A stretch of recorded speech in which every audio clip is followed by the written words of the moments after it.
Guy Ritchie's The Covenant. Ué, como assim? Já tem filme novo do Guy Ritchie por aí? Pode crer, o cara trabalha pra caramba. Vamos para a sinopse do IMDb. I miss you. Love you, Daddy. Love you, Daddy.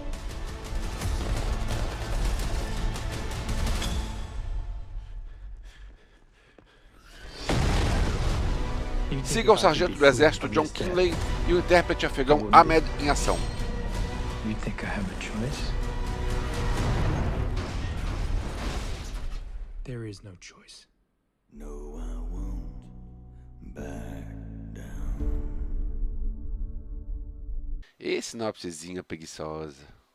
Galera, antes do conteúdo, aquele aviso de sempre. Se você está vendo esse vídeo e não é inscrito, se inscreve aqui embaixo, dá um like pro YouTube e compartilhar para outras pessoas. E se quiser escrever um comentário, pode escrever que eu vou responder. Em janeiro foi lançado Esquema de Risco, Operação Fortune, filme novo do Guy Ritchie. E quem diria que agora em maio, 4 meses depois, já teria mais um filme do Guy Ritchie. E eu tive a impressão de que ele estava fazendo mais de um filme por ano e eu fui ver no IMDb. Na verdade, ele trabalha muito, porque em 5 anos foram 5 filmes. Não chega a ser mais de um por ano, mas um filme por ano já é coisa pra caramba. De 2019 pra cá, 2019, 20, 21, 22, 23, teve Aladdin, aí depois teve Magnatas do Crime, O Infiltrado, Esquema de Risco e agora The Covenant. Eu acredito que eu me confundi porque a pandemia atrasou o lançamento do Magnatas do Crime e acabou que ele foi lançado atrasado, perto de O Infiltrado, e na pandemia a gente confundiu o tempo porque passaram-se meses e passavam-se anos e a gente não sabia exatamente como contar o tempo. Então eu tive a impressão de ter visto 4 filmes lançados logo de cara, mas na verdade é um por ano. O Guy Ritchie costuma repetir um estilo em vários dos filmes dele. Não são todos os filmes, mas tem vários filmes que ele usa personagens marginais e ele usa uma edição com cortes rápidos e muitas vezes ele usa humor, apesar do Infiltrado não ter nada de humor. Mas dessa vez, em The Covenant, o filme não tem cara de filme de Guy Ritchie. É um filme de guerra que, se não tivesse o nome dele nos créditos, eu não ia conseguir adivinhar quem era o diretor só vendo o filme.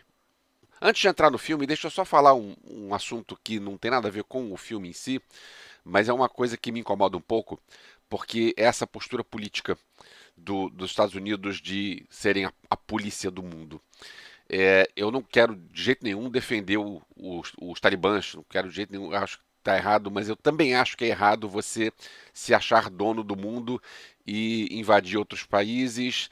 E nem sempre seria para botar ordem, mas a gente sabe que nem sempre é para botar ordem, às vezes tem motivos por trás disso tudo. Isso é um assunto que me incomoda um pouco, porque o personagem principal, o protagonista, que é o cara que a gente precisa se identificar com ele, é um cara que está invadindo o país do outro. Então esse tema me incomoda um pouco, mas esse canal aqui é para falar de cinema, não de política, então eu vou deixar essa coisa de lado e vamos comentar só sobre o filme. O filme conta que depois do atentado de 11 de setembro, em 2001, os Estados Unidos invadiram o Afeganistão, atrás do Talibã, só que eles, em vez de aprenderem a língua local, eles contratavam pessoas de lá, pessoas locais, para serem os intérpretes, com a promessa de dar um visto para o cara e para a família, para depois eles imigrarem para os Estados Unidos. E esse intérprete ficava numa situação meio delicada, porque, por um lado, ele está trabalhando com os americanos não confiam nele porque será que a gente pode confiar nesse cara?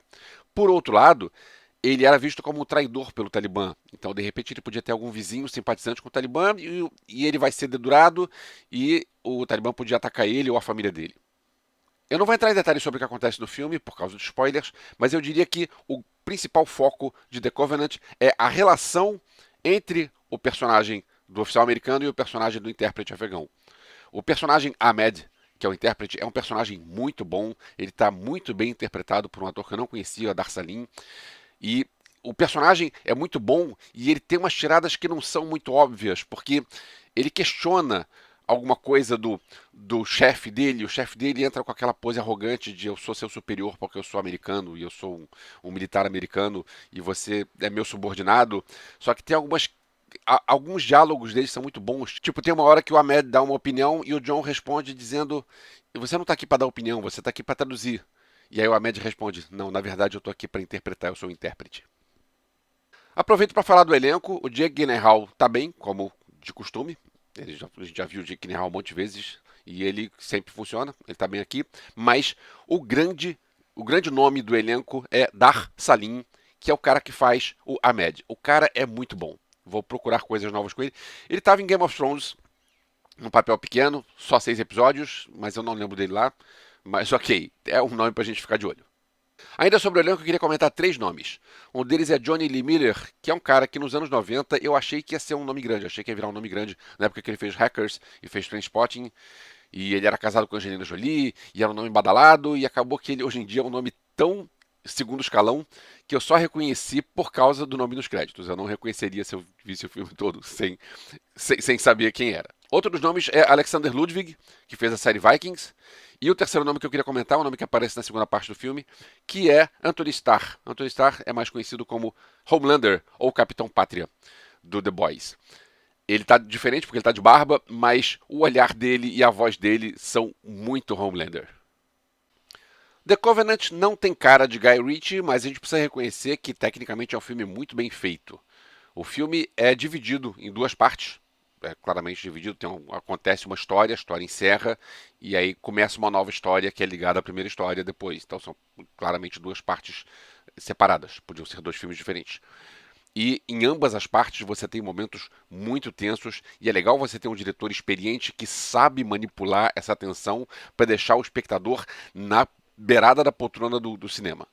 Se você for perguntar a minha opinião pessoal, eu ainda prefiro ver Guy Ritchie fazendo filmes com cara de Guy Ritchie. Porque filme de guerra, filmes bons de guerra tem um monte por aí, e filme com cara de Guy Ritchie não tem muitos por aí. Mas a gente precisa reconhecer que esse é um bom filme e inclusive é melhor do que o filme anterior do Guy Ritchie, que era um filme com cara de Guy Ritchie. Pena que eu procurei na internet e não achei nenhuma notícia de quando esse filme vai chegar oficialmente no Brasil, seja nos cinemas ou no streaming. Não sei, a gente tem que esperar. Mais uma vez, obrigado por ter chegado até o final. Você viu The Covenant? Acho que pouca gente viu por agora, mas quando você vê, escreve aqui embaixo, vamos trocar uma ideia sobre o filme, vou responder seu comentário. Em breve nos vemos de novo, valeu!